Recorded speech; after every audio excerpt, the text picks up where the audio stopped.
it's so nice to meet you. My name's Kylie. I'm going to be your student nurse today. Hi, it's so nice to meet you too. My name is Paris. Hi, Paris. How are you feeling today? Well, I'm feeling a little bit anxious now because the doctor just told me that I have end-stage chronic kidney disease, and he said that I'm going to have to start hemodialysis. So I guess I'm just a little confused and overwhelmed because I don't really know everything that goes along with that. Well, it's okay to feel anxious. Something new can feel a little scary, but I'm here to give you all the information you need and answer any questions you might have. Perfect. Okay, well, let's get started with just explaining what chronic kidney disease is. Okay. Chronic kidney disease occurs when the nephrons, the filtering units of the kidneys, gets damaged. This causes the nephrons to have to work even harder to do their job of filtering the blood and producing urine. A loss of nephrons leads to irreversible kidney damage, as these cannot come back, resulting in poor kidney function and eventually chronic kidney disease. Impaired kidney function will result in almost all of the body systems to be off balance. Oh my goodness, that does not sound good. What caused me to be diagnosed with this when it has already reached end stage? Well, there are many symptoms of chronic kidney disease, including weakness and fatigue, confusion, increased blood pressure, edema, swelling of the legs, inflamed pericardium, which that is the sac around the heart, shortness of breath, cough with phlegm, bad breath, metallic taste, sores in the mouth, decreased appetite, nausea and vomiting, withdrawal behavior changes, anemia, which is when you have low red blood cells, dry flaky skin, itchy skin, bruising and pinpoint bruising, muscle cramps, and bone pain. Have you noticed any of these?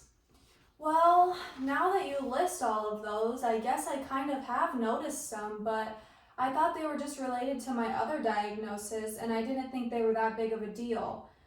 I guess I really should have came in sooner. What caused me to have this? Well, there are a few different risk factors that may have played into it.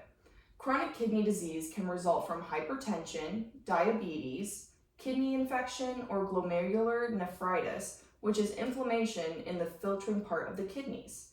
I saw in your chart that you do have a history of hypertension and diabetes, so that could explain why you have developed chronic kidney disease. I guess that makes sense. I do have both of those risk factors. Well, now that you have this new diagnosis, it's very important that you are able to manage it as best as you can. What happens if I don't? The kidneys affect most of the body systems. If you do not manage your chronic kidney disease, you are at risk of complications. Some of the complications include fluid overload, anemia, bone and mineral disease, electrolyte imbalances, cognitive issues, weakened immune system, uremia, which this is the buildup of waste in your bloodstream, and increased risk of bleeding or bruising. Although most of these complications are not common, you are still at risk if you do not manage your disease. Okay, well, I certainly don't want any of that to happen to me, so what do I need to do to manage this condition? Well, I wouldn't start worrying about all of these complications just quite yet, but it's good to be educated on the risks.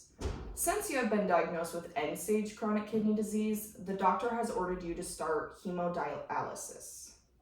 Okay, I have heard of hemodialysis, but I don't really know that much about it. Well, that's what I'm here for.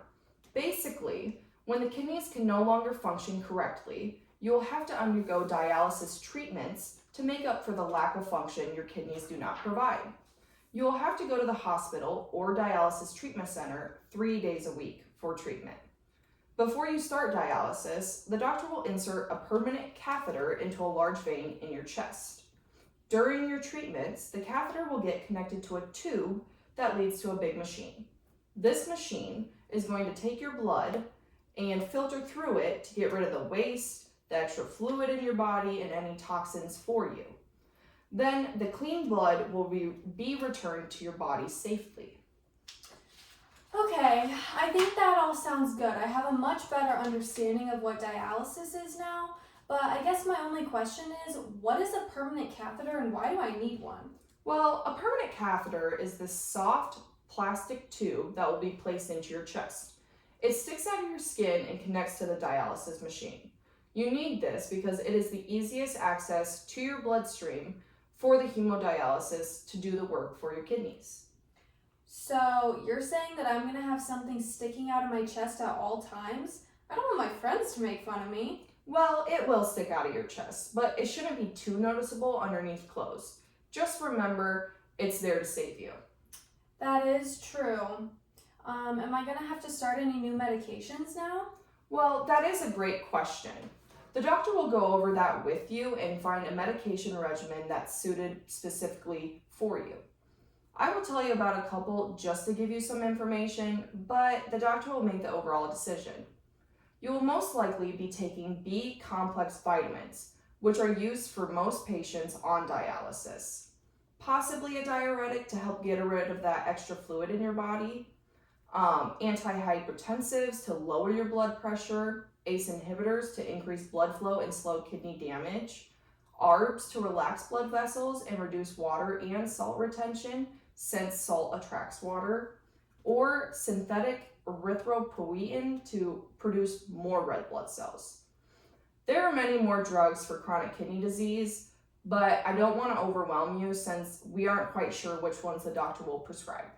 Sounds good. I think I might be on a couple of those for my hypertension already, so I guess a couple more pills wouldn't bother me. Great. I also wanted to talk about the proper diet you need to follow to manage this condition. You should increase your protein intake, so eat foods such as chicken, fish, or dairy products. Try to avoid sodium, so stay away from canned soups, pizzas, frozen meals, or processed meats. You should also avoid potassium, so don't eat bananas, leafy greens, or avocados. Finally, you need to have a low fluid intake, so you should try to stay between 5 to 10 cups a day, but be sure to stay away from pop and other sodium-containing drinks. Oh boy, this is kind of starting to sound like a lot. Do you mind writing down that diet for me so I don't forget? I know this can be overwhelming, so I already went ahead and did that for you. This is yours to keep. This is a sheet of paper explaining the diet. So it's increased protein, there's dairy and chicken, to avoid soup, pizza, pop. This is potassium, banana, spinach, and avocado. So I'll give this to you. This is yours to keep. Thank you so much. I so appreciate this. We can also set up an appointment with a dietitian to help you get a better understanding. Thank you so much. That would be wonderful. Of course, there are also a few lifestyle changes you might want to make. You should ensure you're not smoking, exercising regularly, following your kidney health diet, and attending support groups if you'd like, and attending dialysis 3 times a week. I think those all sound like things that I can do. Great. Also, to manage your condition at home, you should make sure you're taking all of your medications as prescribed, managing your fluid volume, changing your diet, and exercising to maintain cardiac function. Okay, this is definitely a little overwhelming, but I appreciate all the support you have given me and everything you have taught me. I have such a better understanding of my new diagnosis now. Well, I'm so glad to hear that. Keep in mind, if you have any questions, you can always call or make another appointment. Sounds great. Thank you so much for your time, Kylie.